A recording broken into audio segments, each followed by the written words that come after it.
특별히 유대인들에게 있어서 아주 오랫동안 고민하게 되는 부분이죠. 그들에게 있어서 자랑이 되는 부분이었던 처음 하나님의 말씀을 맡은 자, 하나님을 경험한 자, 하나님께서 하나님의 백성이라면 이렇게 준수해야 한다라는 그 십계명을 처음 받은 이들이 유대인입니다.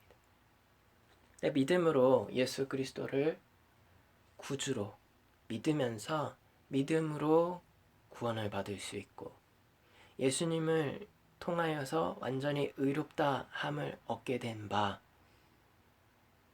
한편으론 과거에 계명이 필요하지 않다라는 또 한 무리가 있게 되었고, 또 반대로 철저하게 계명을 지켜야 한다라는 위대적 전통을 고수하는 이들도 있었습니다.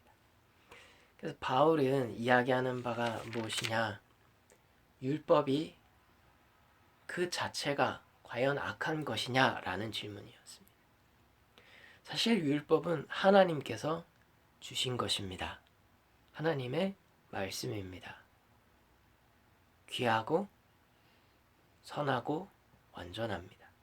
그러니까 율법은 12절 말씀입니다. 우리가 읽지는 않았지만 이로보건대 율법은 거룩하고 계명도 거룩하고 의로우며 선하도다 라고 기록하고 있습니다. 율법 자체는 악하고 불의한 것이 아니라는 것입니다. 그런데 율법은 죄가 아닌데 오히려 율법을 통해서 죄가 들어왔다고 7장 전반부에 바울이 말하고 있습니다. 계명을 그것을 주신 하나님의 참된 뜻과 그 계명 가운데 있는 하나님의 마음으로 실제 우리의 삶을 비추어 보며 그것에 따르기에 힘쓰는 것에 목적이 있는 것이 아니라 놀랍게도 8절 말씀에 기록하고 있는 것처럼 죄가 기회를 타서 계명으로 말미암아 내 속에서 온갖 탐심을 이루었다라고 바울은 고백하고 있습니다.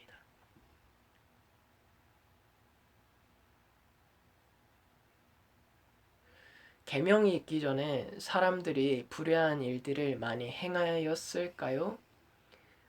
사실은 행하였습니다. 그런데 그들 안에 무엇이 없었을까요? 분별함이 없었습니다. 계명을 하나님께서 주신 이후에 그 말씀은 좋은 것입니다. 그래서 분별함이 생겼는데 문제는 그 계명을 통하여 교묘하게 온갖 탐심을 이루는 죄가 우리 육신 가운데서 역사했다는 겁니다. 조금 더 이해하기 쉽게 설명하면 이와 같습니다. 계명이 시대에 따라서 점차 이제 어떻게 각 상황에 대하여 적용할 것인가에 대해서 보다 고민하고 그것에 대해서 풀어서 설명하는 장로들의 가르침과 유전이 있었죠. 또 역사 가운데서 바리새인들이 나타난 것과 같이 그 율법을 잘 지키려고 하는 마음에서 시작하였으나 점차 그것이 변질되어서 지킨다는 것은 무엇인가 라고 정의를 하면서 지켰냐 지키지 않았냐 라고 비판을 하며 안식일은 거룩히 성소해야 한다는 그 말씀을 지키기 위해서 그러나 그들이 삶 가운데 행해야 하는 삶에 대한 부분이 있으니 그들이 범위를 계속 나누는 겁니다. 하루에 몇 킬로까지 걷는 것은 안식일을 범한 것이 아니다. 어떤 의미에서는 교묘하게 그들이 이렇게 행하는 것은 계명을 어긴 것이 아니다라는 선을 그으면서 그들이 원래 하고자 하였던 일들, 계획들은 행하였다는 것입니다. 그래서 본래 하고자 하였던 그 마음, 그 욕망을 그대로 안식일을 범하지 않는 범주 내에서 그들이 행하였다는 것이죠. 다른 계명에 있어서도 마찬가지입니다. 그래서 그들이 정말 하나님이 이 계명을 통해서 이루고자 하시는 마음이 무엇인가에 마음이 있었던 것이 아니라 그들의 마음을 이루고자 하는데 계명이라는 법이 있으니 그 법을 어기지 않는 선에서 그들이 이루고자 하는 바를 이루어야겠다라는 마음이 사실 단순히 그 한 사람만이 아니라 모든 사람들 가운데 있었다는 것입니다.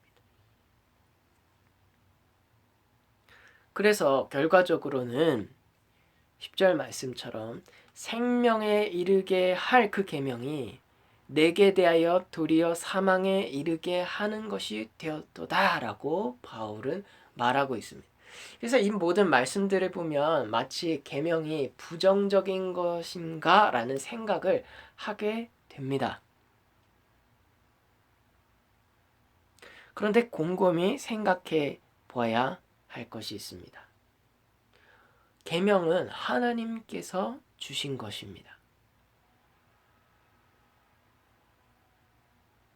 그래서 선하고 의롭고 필요한 것이죠. 하나님께서 사람이 필요하지 않은데 주셨을까요? 두 번째로 사람이 범죄하거나 실족하기 위해서 하나님께서 이 계명을 주셨을까요? 그렇지 않다는 것입니다. 바울이 고백하고 있는 것처럼 이것은 선한 것입니다. 거룩한 것입니다. 의로운 것입니다. 그리고 사람으로 하여금 본래는 생명에 이르게 하는데 그 목적이 있었다라고 분명하게 바울은 밝힙니다.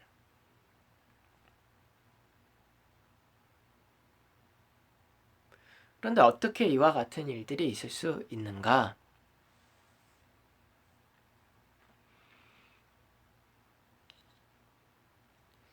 계명의 목적은 분명히 생명에 이르게 하는 것이었는데 그 특징이 무엇이었는가? 자, 13절 말씀입니다. 함께 읽어보겠습니다. 14절까지 읽겠습니다. 시작.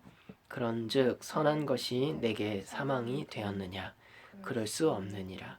오직 죄가 죄로 드러나기 위하여 선한 그것으로 말미암아 나를 죽게 만들었으니 이는 계명으로 말미암아 죄로 심히 죄되게 하려 함이라.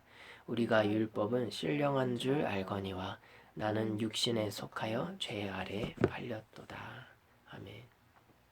계명은 어떤 특징이 있냐면 죄가 무엇인지 밝히 드러내 주는 역할이었다는 것입니다. 사람이 우리가 죄를 범하지 않다라는 생각 속에서 과거에 살았지만 계명이 우리에게 주어지면서 판단의 기준이 된 것이죠. 분별할 수 있게 된 것입니다. 아, 이것이 죄였구나. 동시에 우리 안에 이렇게 죄에 대한 마음이 있었구나 라는 것을 발견하게 한다는 것입니다. 그래서 심히 죄가 되게 하는 것이 이 율법이 가진 특징이라는 것입니다. 그런데 이렇게 바울은 이야기합니다. 율법이 신령한 줄은 알겠는데 나는 육신에 속하여 죄 아래 팔렸도다. 이 말씀은요, 이런 의미입니다. 죄에 우리의 육체가 이미 영향을 받고 있는 존재였다라는 것입니다. 율법이 우리로 하여금 죄를 범하게 한 것이 아니라 또는 사람이 교묘하게 율법을 비껴서 죄를 범하게 만든 것이 아니라 이미 사람의 안에 죄가 그 영향을 주고 있었다는 것입니다. 특별히 무엇이에요? 우리의 육신이에요. 모든 사람이 죄에서 자유할 수 없다고 이미 바울은 분명하게 밝혔습니다. 모든 사람이 죄인이었기 때문에 구원을 받을 수가 없어서 예수 그리스도께서 우리를 위하여 오셨다고 바울은 분명하게 말했습니다. 우리가 예수 그리스도를 통하지 않는다면 모든 육신은 죄 가운데 있고 죄의 영향력 안에 있어서 우리가 율법을 선한 것이 우리에게 주어져도 그 선한 것을 주신 하나님의 온전한 뜻에 반응하여서 완전하게 지킬 수 있는 것이 아니라 우리 안에 그 죄의 영향력이 존재하여서 우리의 삶 가운데 영향을 준다는 겁니다.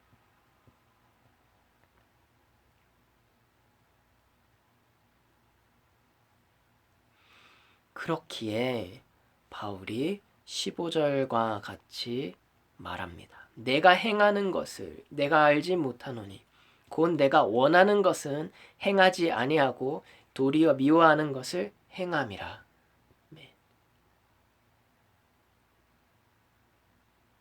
죄가 옳지 않다는 것을 안다는 것입니다. 그런데 사람이 행함 속에서 사람의 마음, 사람의 본질에 충실할 때 어떤 일들이 일어나는가? 내가 알지 못하는 가운데 내가 행하게 된다라는 것입니다. 무의식적으로 행하게 된다는 것이죠. 그 기저 안에 사람의 기저 안에 무엇이 역사하고 있다는 것입니까? 죄가 있다는 것입니다. 죄의 영향력이 있다는 것입니다. 그래서 원하는 바를 하려 하는데 다시 말해서 계명을 지키고 하나님의 뜻을 따르고 하나님의 말씀을 성취하는 그럼 나의 원하는 바에 부딪힘이 있는데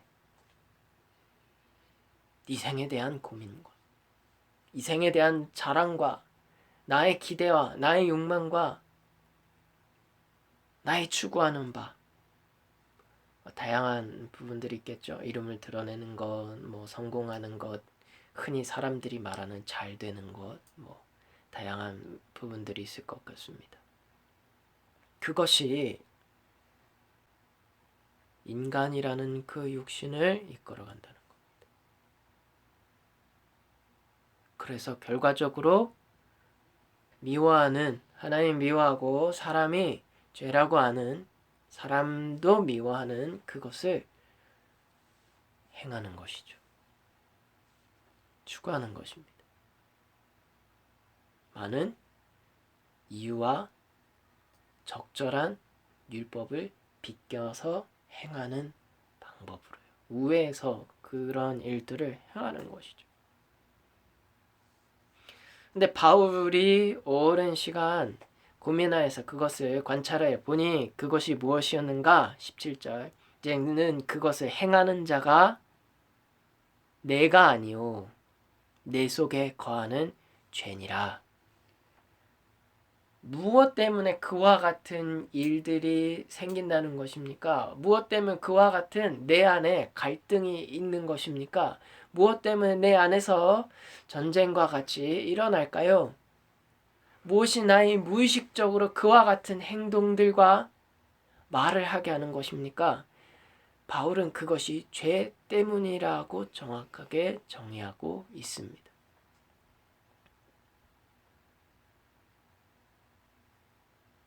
그래서 죄가 있는 우리의 육신, 우리의 속에 죄가 있다면 당연히 선한 것이 거하지 않는 것이죠. 원함은 있는데 선을 행함에 있어서 온전하게 행할 수가 없는 것입니다.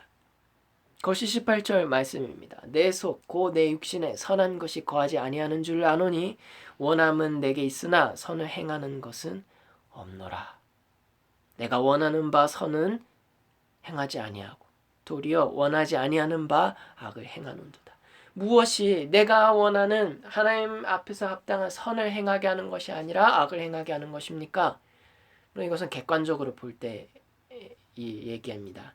모든 그 상황에서 어떤 주어진 상황과 이유가 있겠습니다만 그것을 객관적으로 보았을 때 그것이 하나님 앞에서 선한 것인가 그렇지 않은 한 것인가를 보았을 때 악을 행하더라는 겁니다. 그와 같이 악을 행하게 하는 이유가 무엇인가?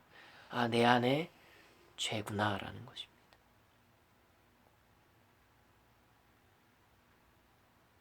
그래서 바울이 명확하게 다시 한번 언급합니다. 만일 내가 원하지 아니하는 그것을 행하고 있다면 이를 행하는 것은 내가 아니라 내 속에 거하는 죄라고 바울은 20절 말씀에 알려주고 있습니다.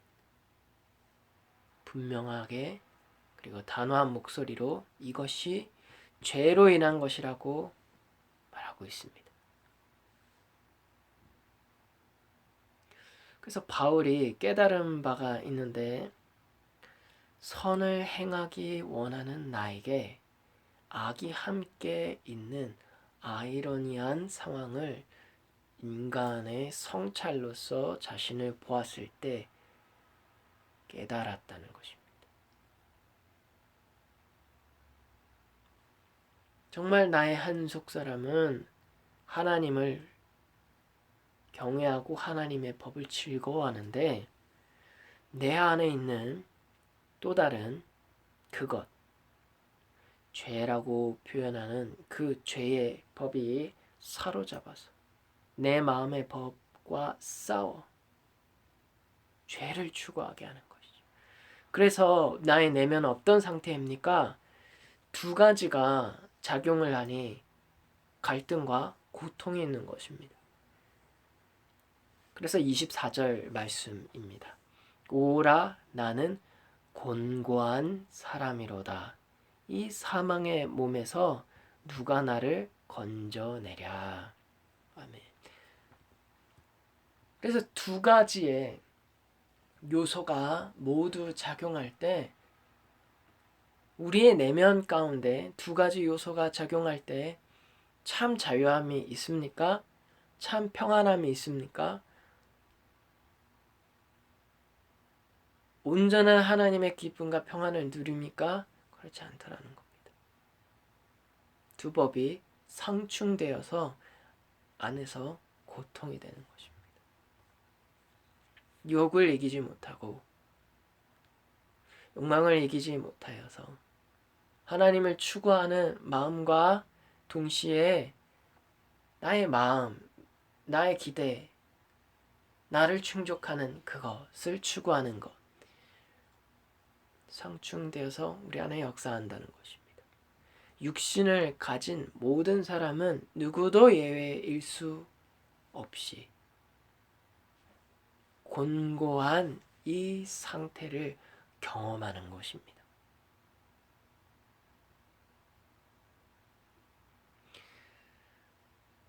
그런데 바울이 25절 말씀입니다. 우리 주 예수 그리스도로 말미암아 하나님께 감사하리로다. 그런즉 내 자신이 마음으로는 하나님의 법을 육신으로는 죄의 법을 섬기노라. 이어서 8장도 보겠습니다. 그러므로 이제 그리스도 예수 안에 있는 자에게는 결코 정죄함이 없나니 이는 그리스도 예수 안에 있는 생명의 성령의 법이 죄와 사망의 법에서 너를 해방하였음이라. 아멘. 오늘의 가장 핵심이 되는 주제의 말씀입니다.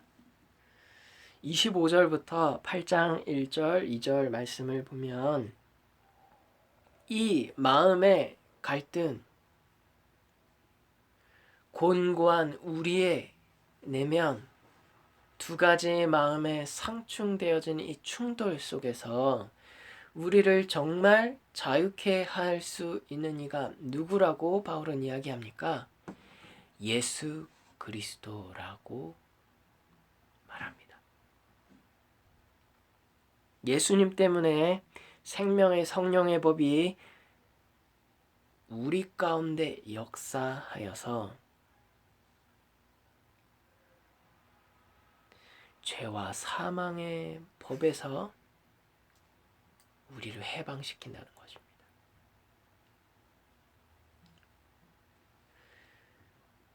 이 말씀은 다시 한번 생각해 보면 우리 안에 있는 하나님을 온전하게 따르지 못하게 하는 모든 우리의 육신의 자랑과 추구와 욕망과 기대를 무엇으로 다스릴 수 있다는 것입니까? 무엇으로 이길 수 있다라는 것입니까? 예수 그리스도를 통할 때 이것을 다스릴 수 있다라는 것입니다.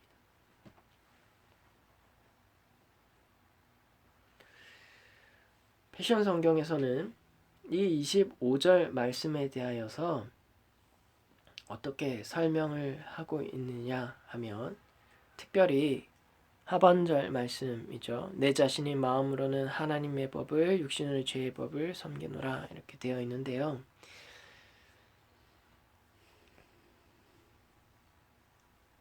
이 말씀은 육신으로는 죄의 법을 따르지만 그러나 우리의 마음을 새롭게 고치신 으로 인해서 하나님을 섬길 수 있게 된다고 기록하고 있습니다. 하나님께 우리의 온전함 고침받은 새로운 마음을 드릴 수 있게 되었다고 기록하고 있습니다.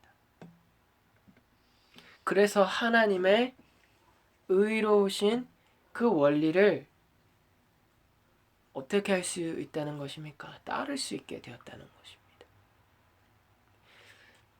예수 그리스도를 정말 나의 구주, 나의 주인으로 모셔서 그분을 가까이 하고 그분의 말씀에 청종하며 묵상하며 귀를 기울여 그분을 따르기 힘쓸 때 예수님께서 우리의 곤고한 이 내면의 상태를 우리의 마음을 고쳐주신다는 것입니다.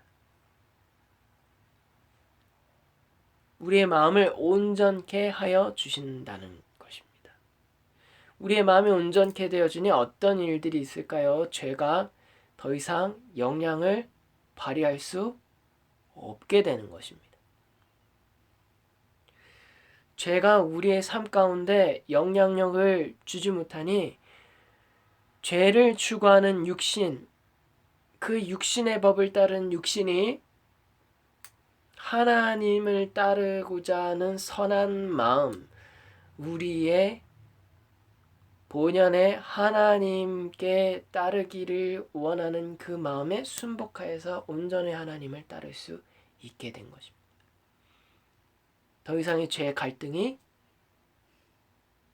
죄의 전쟁이 없다는 것이죠. 언제요? 예수 그리스도로 온전히 다스림을 받을 때요. 예수 그리스도께 온전히 다스림을 받아 우리의 마음이 고쳐질 때 우리가 이와 같이 자유할 수 있는 것입니다. 8장 2절 말씀처럼 해방되는 것입니다. 생명의 법이 우리를 다스립니다.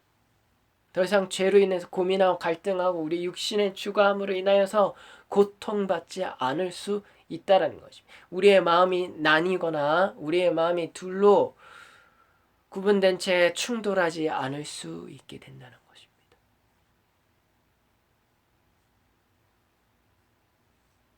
그래서 우리 안에 죄로부터 자유하기에 이와 같이 예수 그리스도 안에 있는 자는 정죄함을 받지 않습니다.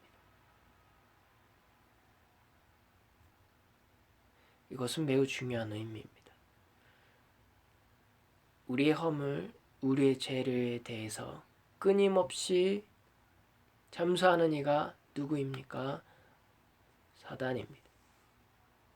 사단의 정죄, 공격으로부터 자유할 수 있게 된다는 의미이기도 합니다. 그러면 여러분, 우리는 이 말씀들을 통하여서 무엇을 할 수 있습니까? 사실 우리가 믿는다 하는 모든 성도들의 마음의 척도를 점검할 수 있는 것입니다. 오늘의 바울의 이 말씀은 정죄하기 위한 말씀이 아닙니다. 하나님께서 계명을 주심은 정죄하기 위함이 아닙니다. 우리로 하여금 우리의 내면 가운데 무엇이 있는지, 충돌이 있는지, 온전히 예수 그리스도의 다스림을 받고 있는 것인지 그렇지 않은 것인지 점검할 수 있게 해주는 기준이 무엇인지 오늘 알려주시는 것입니다. 동시에 주님께서 우리에게 바울을 통하여서 해결책을 주십니다. 예수 그리스도로 말미암아 우리의 마음이 온전히 고침받고 새롭게 되어질 때에, 그래서 예수 그리스도의 완전하신 다스림을 받게 될 때에 생명의 성령의 법이 우리를 인도하고 우리를 주장하여서 마음으로도 하나님을 섬길 수 있고 우리 육신으로도 그 죄를 다스리며 하나님을 온전히 섬길 수 있게 된다는 것입니다. 그럼 우리는 무엇을 해야겠습니까? 우리의 마음 가운데 아직 갈등이 있습니까? 그러면 예수 그리스도께 나아가셔서 주님께 구하셔야 합니다. 예수님, 나의 마음을 고쳐주십시오. 예수님, 나의 마음을 새롭게 하여 주십시오. 더 이상 우리 안에 이와 같이 내 마음에 고통을 주고 갈등하게 하는 죄의 영향력을 끊기를 원하고 자유하기를 원합니다. 주님, 우리에게 해방과 참 생명의 법을 주시기 원하신다고, 그것을 이미 주시는데 받을 수 없는 것이 우리의 상한 마음이라고 오늘 알려주셨는데, 주님, 우리의 마음을 고쳐주십시오. 예, 구하십시오. 주님 안에서 참 생명과 해방의 자유함을 누리고 계십니까? 우리의 이 마음을 온전히 지켜서 계속적으로 행하며 주님과 더 깊은 동행할 수 있도록 주님께 또한 구하십시오. 끊임없이 주님의 공급해 주심을 경험하며 그 속에서 더 강건하고 더 풍성하게 참 해방, 참 자유, 참 생명의 법을 우리 가운데 주장하며 다스리게 할 뿐만 아니라 또한 그것을 흘려보내 줄 수 있도록 주님께 구하십시오.